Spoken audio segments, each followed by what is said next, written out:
Hey. We're on the same screen. This almost never happens. Almost never happens. Hey, everyone.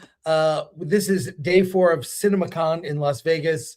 Alan and I just got out of the Walt Disney Studios presentation. Yes. And speaking of day 4, we saw Dave Filoni. No, we didn't. That's it. I save the jokes, Alan. Save the jokes. We're gonna get right into it. So we saw a lot, and we're gonna show you more tomorrow because we're driving home literally in 1 hour. We're gonna be here for about an hour. We might have a special guest. Yeah, we'll see. And tomorrow we'll do an extended show. We'll do everything about Disney, Paramount. The whole week, winners and losers of CinemaCon, but we have something to show you. And we're going to talk first about, well, there were a lot of highlights actually, but big news, the Mandalorian and Grogu dropped a final trailer, and this is, I think, the best trailer. Yes. Yeah. Let's just say also we got a little bit more than just a trailer too. Yeah, we did see. We'll look at the trailer. We'll comment on it, and then we'll talk about what we saw. But what we did see is the first 15 minutes of the movie of the Mandalorian and Grogu. Jon Favreau was there to intro it. In fact, I have some video I shot of Jon Favreau let's actually take a look, and then we'll watch the trailer. Our director himself, please welcome Jon Favreau. Yeah, the red cues are. Yeah, the red cues are related to the worst part. Here's Jon Favreau introing the movie, the trailer. What was that? All right. It's exciting to have Star Wars back on the big screen. I'm happy to get the fans of all ages back to the movie theater to see Star Wars the way I first experienced it. Star Wars made me fall in love with movies. I saw it for the first time with my dad, and that opening shot with the ship passing over my head that went on forever, it just changed my life. And since then, I've gotten to be an usher in the movie theaters for Return of the Jedi, and now I get to make a Star Wars movie, which is a bit of a dream come true. I had gotten to only direct one episode of the whole series, which was the first episode of the second season, and now I got the opportunity to do this, and using all the collaborators that I met along the way, like Dave Filoni, who's doing second unit. He's obviously reading here. I didn't realize he only did one episode. Yeah, I didn't realize that. He created and I think wrote a bunch of the episodes in the first season. Only directed one. That's interesting. Okay. Peter Ramsey. I hope that our excitement and joy and love of Star Wars translates to a new generation of fans seeing it and experiencing it the way we did for the first time. We filmed it to be experienced in the cinemas. We have over 49 minutes of expanded aspect ratio sequences that were created specifically for IMAX and other large format theaters. We had which means that we built sets. We were able to do things on this. On the show, we had to turn around in months, and here we had years.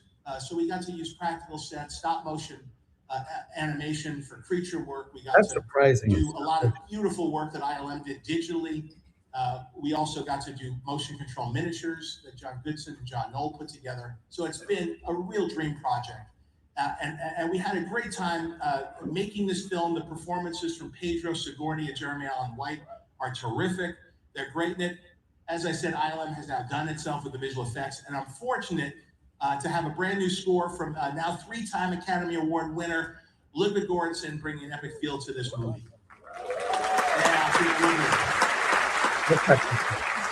And people know Baby Yoda, or Grogu as he's really called, through all forms of pop culture, and we can't wait to introduce him to a brand new audience with his debut on the big screen as well.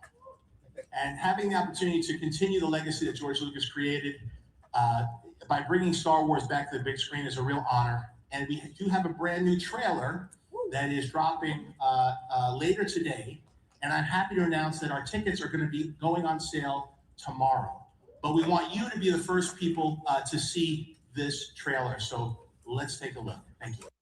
All right. So then we saw the trailer, and then we saw the first 15 minutes. Watch the trailer together, and then we will discuss what we saw in this first 15 minutes.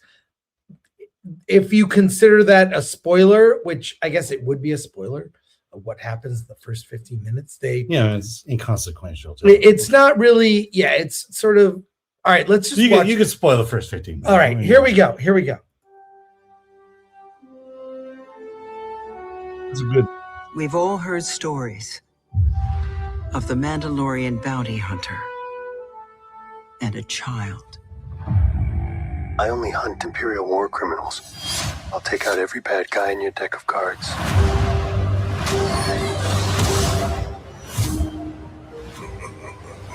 This isn't about revenge. It's about preventing another war.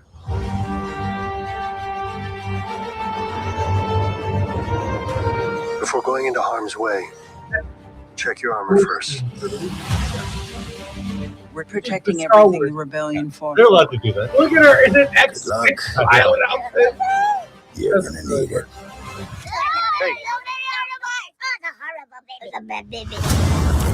Strap in.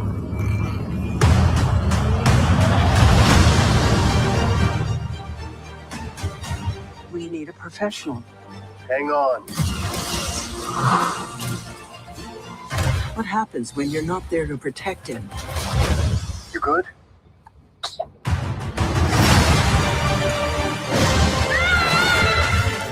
I'll be right behind you. Go. Go. Mandalorian, you will suffer. Then it will be his turn. Monstrous. The old protect the young. And then the young.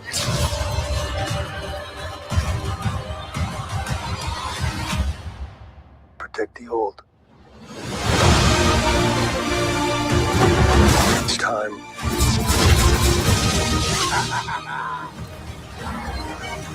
Are you scared? You should be. Good shot, baby. This is the way.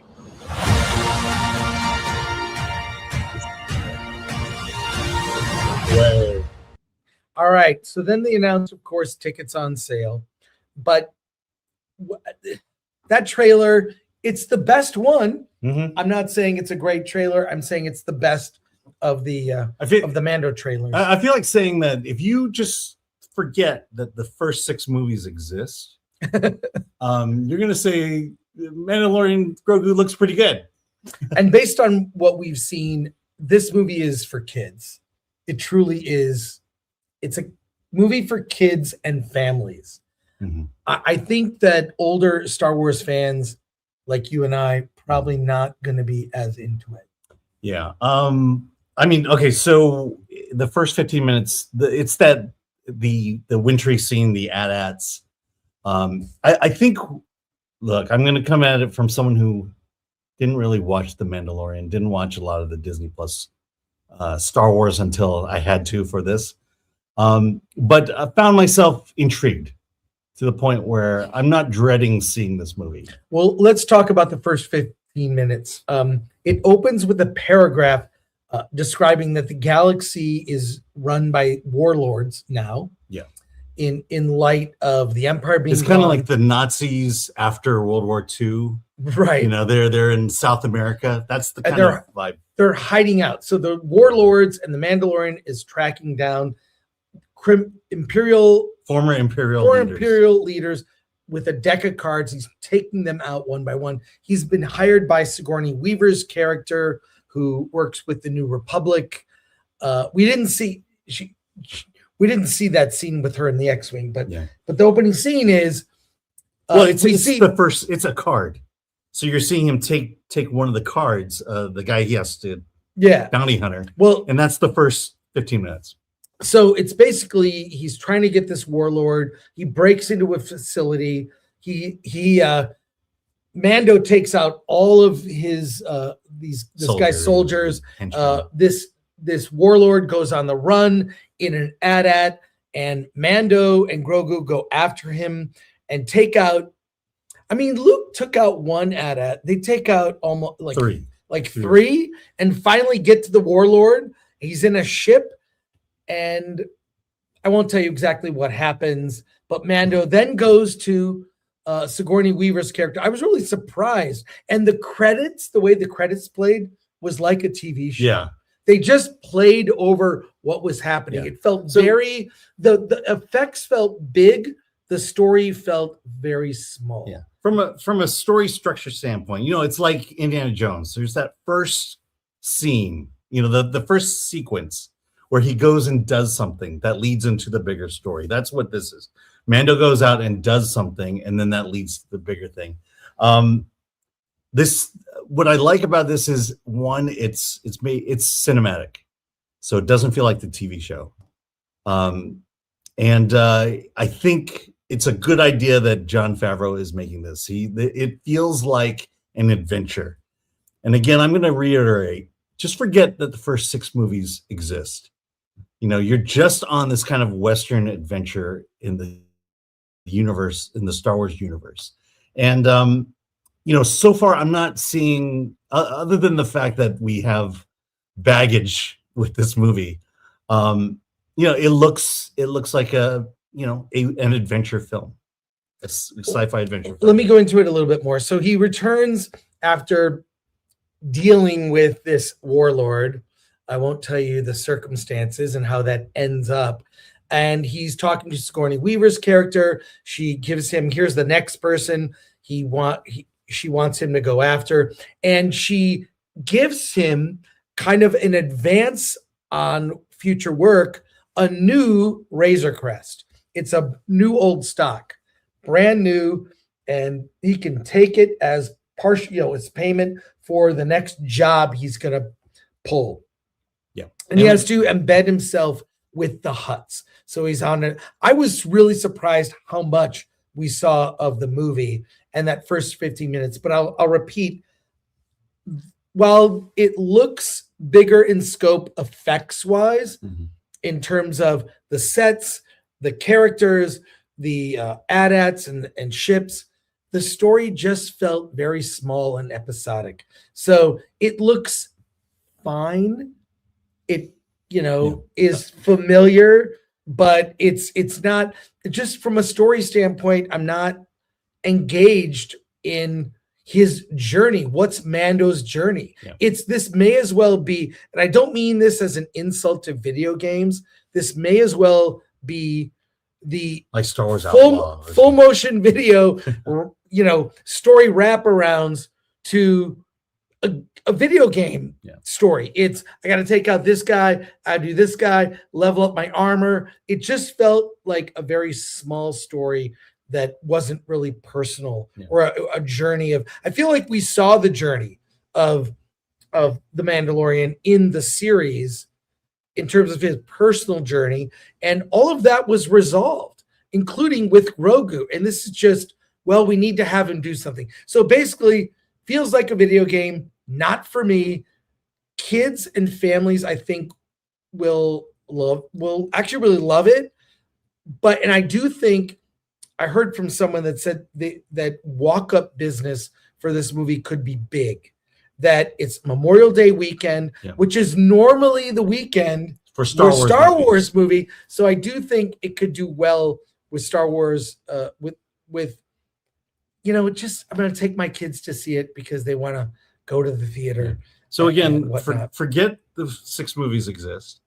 And, and think of this more as Indiana Jones than Star Wars.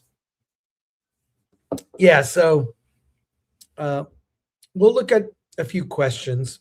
Well, hey Sublime Oregon, for becoming a YouTube member. And we'll be uploading a lot of videos that we shot from CinemaCon for members only. I'll be doing that tomorrow, I think. And go on Instagram as well. Poker Media for 2. Love Sigourney Weaver. She's miscast, just saying. I agree with you. She's very Sigourney Weaver. Yeah. In this movie. Now, we have a lot more to talk about. But let's get into it. Avengers Doomsday. Alan and I did see the trailer. Let me set it up and we'll give our reaction to the trailer, which I've searched. It's not online yet. Maybe Atomic Lord can help us and look for it. But Robert Downey Jr. came out and introed the trailer. We're going to look at that intro. Then they showed the trailer again. Chris Evans came out. It was a reunion. You might have seen all of that on social media. Let me share right now with here we are. It's from my Twitter feed. I put it there so that I'd have. Here we go. Kevin is the architect, and the brothers Russo are the interior designers. Then we must admit that the heart of this home, the reason we are really all here, is the centerpiece, the kitchen sink, the kitchen island, the first Avenger, Captain America, Steve Rogers, Chris Evans.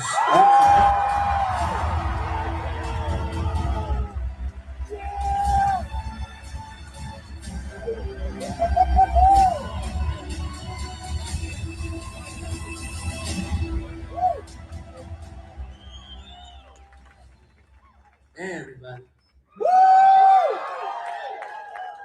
Hey, pal. Things are still a little tense. You know, I said I would only come back if there was a real reason. And in Doomsday, there is a very real reason that these heroes need Steve Rogers. Now, it was 15 years ago that Downey and I began sparring as these characters. And we fought together. We fought against each other.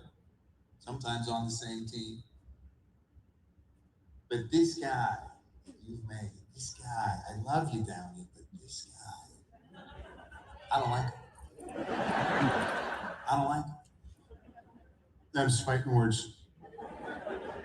Oh, I Doing this again? Are they really? Really? Keep it on the set, guys. Keep it on the set. All right. Keep it on the set. Kevin. Yeah. We should. They're acting. Move it along. It's just a movie. Listen, it's a movie. Or is it? The clock is ticking. Should we show the trailer again? That wasn't planned. Can we? Anybody? So, Can we show that trailer again? Give it 10 seconds. trailer's up. Now. Yep. Okay. I We'll mean, I watch think if it. you cheer loud enough, they may show the trailer again. You want to do it? Yeah! We're gonna do it. Yeah, you've only been here 16 hours. Let's play it again. All right. So Okay, so that was the intro to playing the trailer again.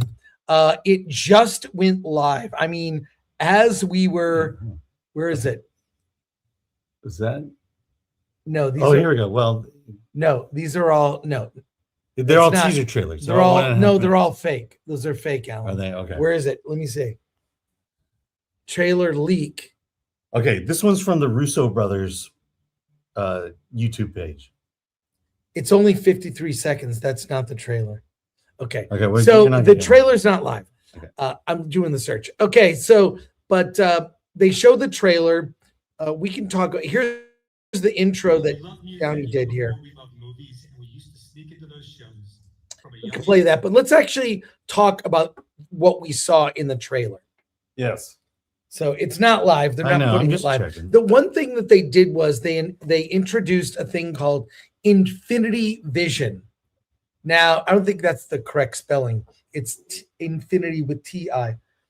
What it is, and this is in lieu of the fact that they don't have access to IMAX screens because Dune Part 3 has them.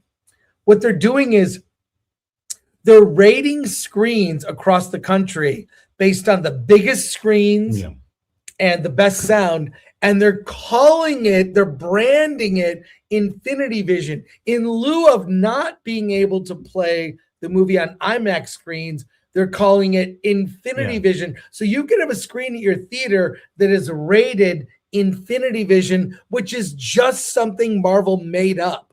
They literally made up the term Infinity Vision, which they count as a large screen premium format sound, but it's not IMAX or not, Dolby Cinema. So I don't know what Infinity Vision means. They announced this with fanfare. We'll show footage from that tomorrow, but it sounds like kind of a BS thing. Yeah. So, but let's talk about what we saw. Well, let me just mention one thing. Address it. Not specifically this, but Avengers Endgame is going to be re-released, extended version. Yeah, they're doing a version in September that is extended with extra footage, and they said some surprises. I read into that they did this, they're going to release it, they're going to have a different post-credit scene for Endgame. That's my speculation. Yeah, they're going to tinker with it so it leads into Doomsday. Yeah. So let's talk about Doomsday in the trailer we saw, Alan. You mentioned your favorite part. Yes. Please go on my X feed and like and share. But Gambit versus Shang-Chi. It's happening, folks. The trailer doesn't really get into depth about the story. I would call it a teaser trailer for Doomsday. But what we do is we do see images of Doom. He's in the mask, in the full outfit. We don't see him unmasked. We see Thor talking about we faced villains together, but no one is like this. I've fought beside some amazing heroes who are not with us now. Like, it's basically the coming of Doom. We see Thor swing. It's an axe. Yeah, it's his second. Yeah, an axe at Doom, who just stops it. Yeah, we see Doom stop it.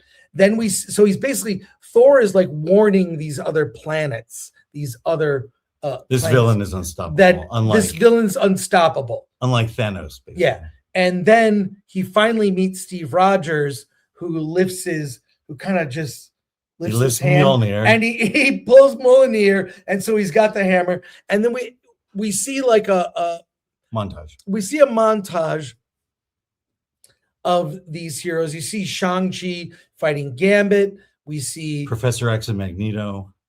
We see Scott Summers, Cyclops, doing a thing, going full Cyclops. Yelena is fighting Yelena, but that's not Yelena. That's Mystique.